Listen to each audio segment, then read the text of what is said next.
Dear Esther, the morning after I was washed ashore, salt in my ears, sand in my mouth, and the waves always at my ankles, I felt as though everything had conspired to this one last shipwreck. I remembered nothing but water, stones in my belly and my shoes, threatening to drag me under to where only the most listless of creatures swim.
There was once talk of a wind farm out here, away from the rage and the intolerance of the masses.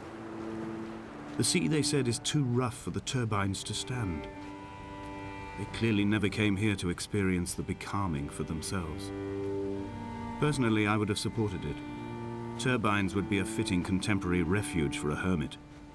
The revolution and the permanence.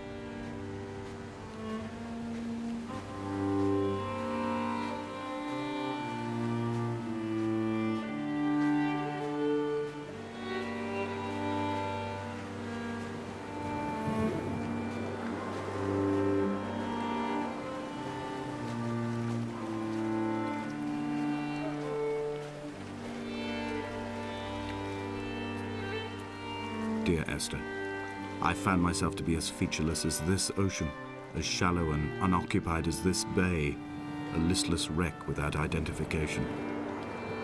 My rocks are these bones, and a careful fence to keep the precipice at bay. Shot through me caves, my forehead a mount. This aerial will transmit into me so.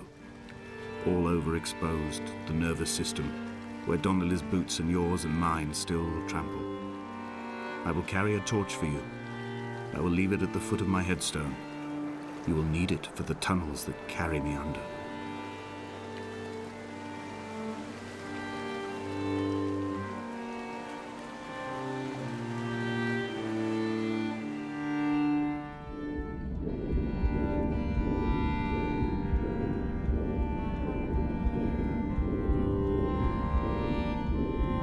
Come back.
Donnelly's book had not been taken out from the library since 1974.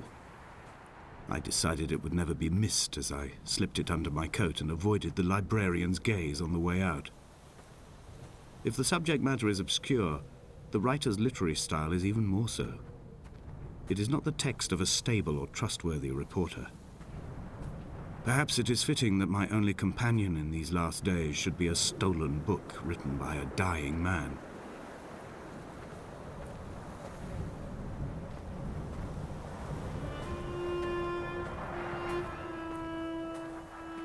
When someone had died or was dying, or was so ill they gave up what little hope they could sacrifice, they cut parallel lines into the cliff, exposing the white chalk beneath.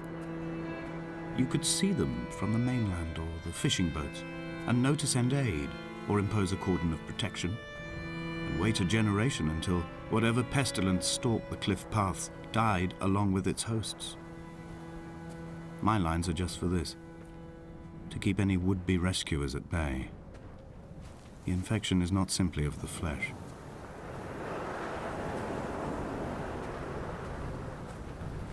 They were God-fearing people, those shepherds. There was no love in the relationship. Donnelly tells me that they had one Bible that was passed around in strict rotation. It was stolen by a visiting monk in 1776, 2 years before the island was abandoned altogether. In the interim, I wonder, did they assign chapter and verse to the stones and grasses, marking the geography with a superimposed significance that they could actually walk the Bible and inhabit its contradictions?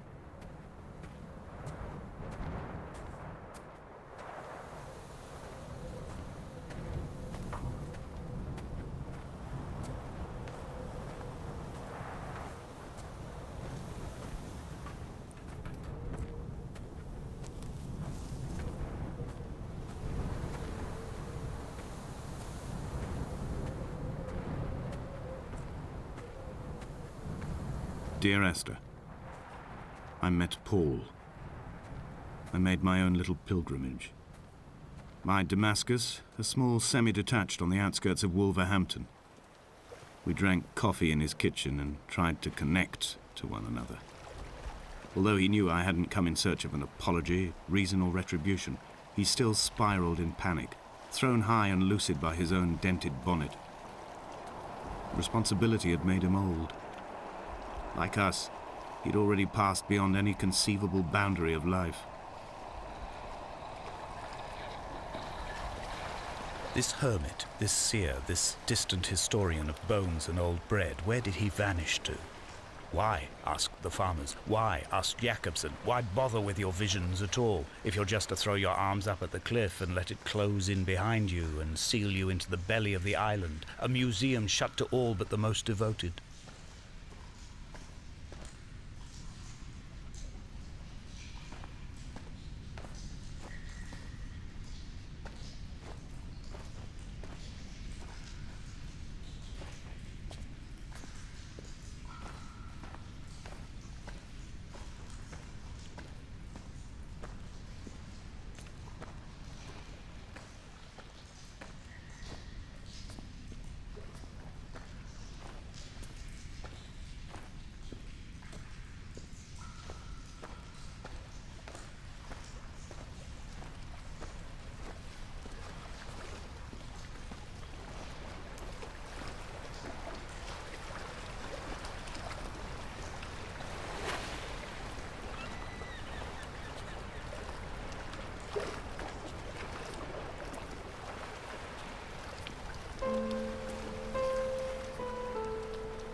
The vegetation here has fossilized from the roots up. To think they once grazed animals here, the remnants of occupation being evidence to that. It is all sick to death. The water is too polluted for the fish, the sky is too thin for the birds, and the soil is cut with the bones of hermits and shepherds. I've heard it said that human ashes make great fertilizer, that we could sow a forest from all that is left of your hips and ribcage, with enough left over to thicken the air and repopulate the bay.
Dear Esther, I have now driven the stretch of the M5 between Exeter and Bristol over 21 times.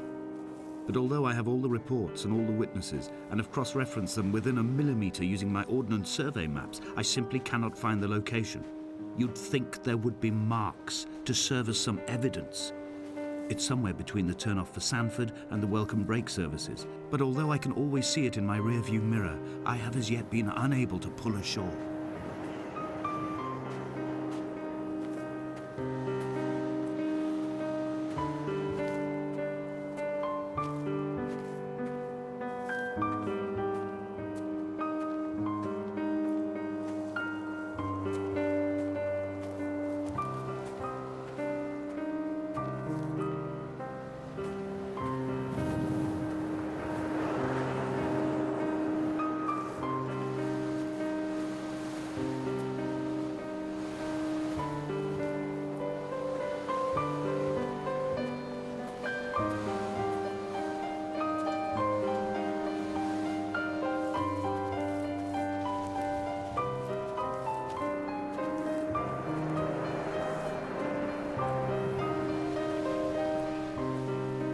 All night the boy has kept me lucid.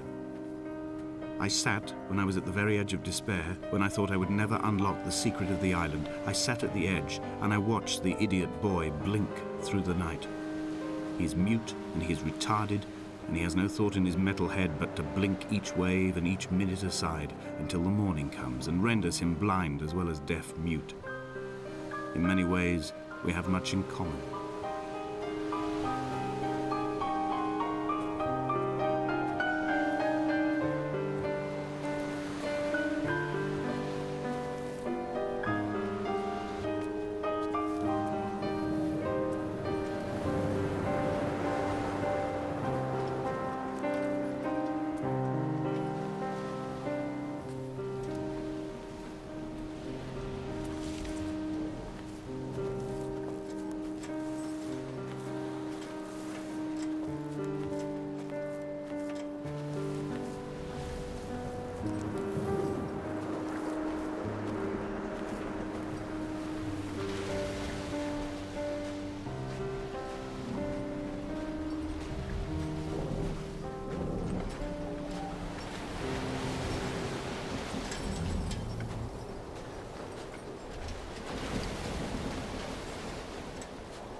There must be a hole in the bottom of the boat. How else could new hermits have arrived?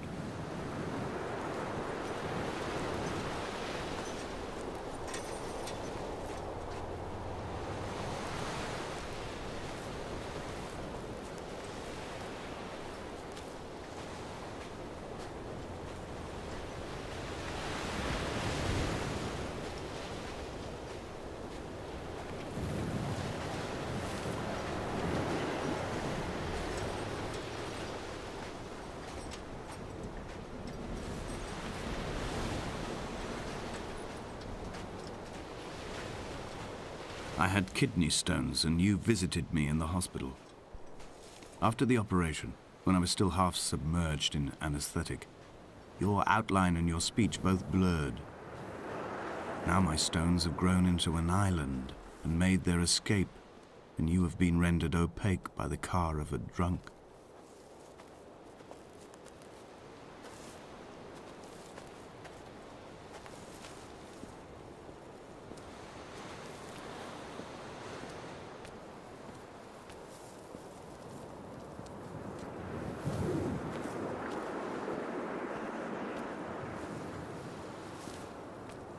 When I first looked into the shaft, I swear I felt the stones in my stomach shift in recognition.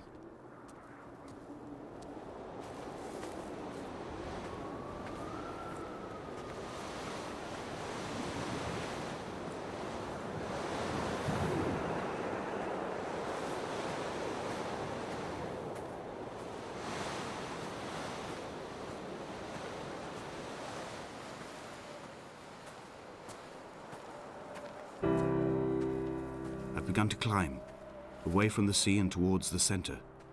It is a straight line to the summit, where the evening begins to coil around the aerial and squeeze the signals into early silence. The bothy squats against the mount to avoid the gaze of the aerial. I too will creep under the island like an animal and approach it from the northern shore.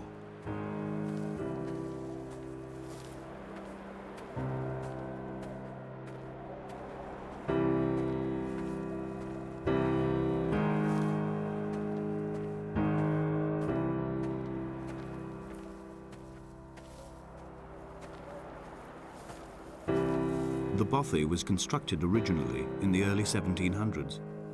By then, shepherding had formalized into a career. The first habitual shepherd was a man called Jakobsen, from a lineage of migratory Scandinavians. He was not considered a man of breeding by the mainlanders. He came here every summer whilst building the bothy, hoping eventually that becoming a man of property would secure him a wife and a lineage. Donnelly records that it did not work. He caught some disease from his malcontented goats and died 2 years after completing it. There was no one to carve white lines into the cliff for him either.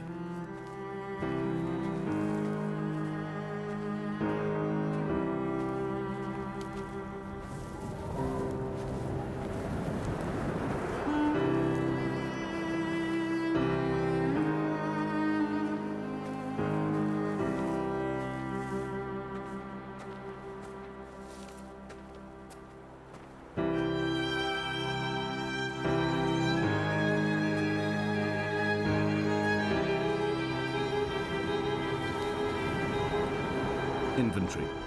A trestle table we spread wallpaper on in our first home. A folding chair. I laughed at you for bringing camping in the lakes. I was uncomfortable later and you laughed then. This diary, the bed with the broken springs. Once asleep you have to remember not to dream. A change of clothes. Donnelly's book, stolen from Edinburgh Library on the way here. I will burn them all on the last morning and make an aerial of my own.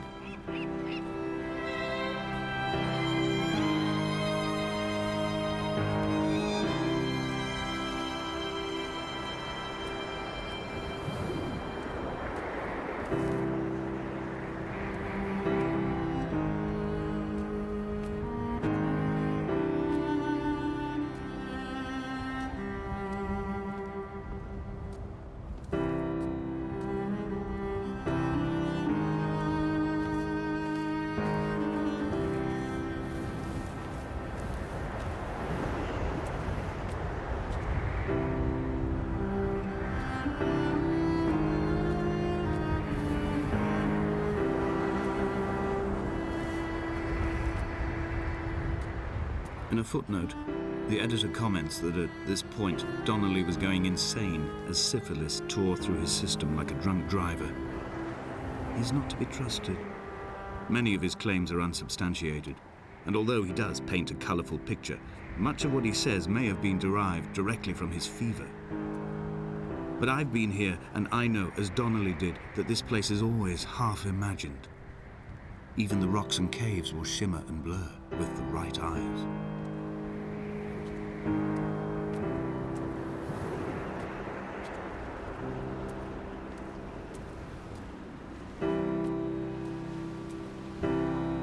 They found Jakobsen in early spring. The thaw had only just come. Even though he'd been dead nearly 7 months, his body had been frozen right down to the nerves and had not even begun to decompose. All around him, small flowers were reaching for the weak sun. The goats had adjusted happily to life without a shepherd and were grazing freely about the valley. Donnelly reports they hurled the body in fear and disgust down the shaft, but I cannot corroborate this story.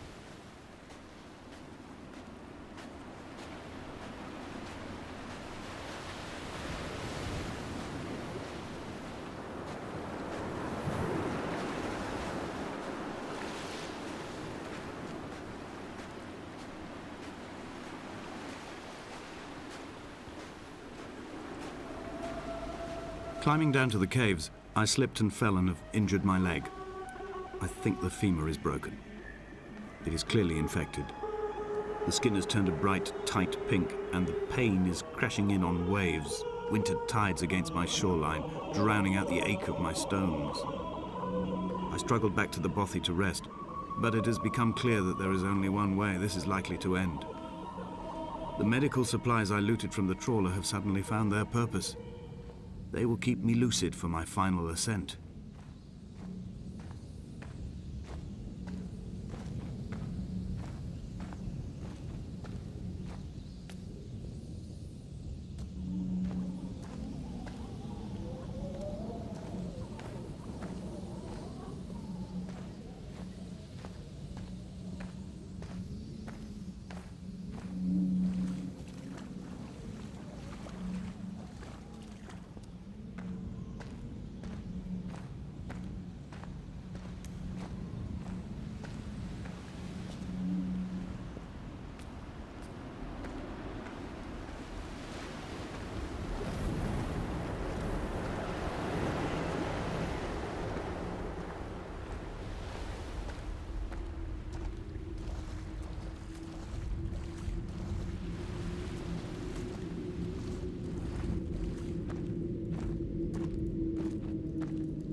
Donnelly did not pass through the caves. From here on in, his guidance, unreliable as it is gone from me. I understand now that it is between the two of us, and whatever correspondence can be drawn from the wet rocks.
They'd stop the traffic back as far as the Sandford Junction and come up the hard shoulder like radio signals from another star. It took 21 minutes for them to arrive. I watched Paul time it to the second on his watch.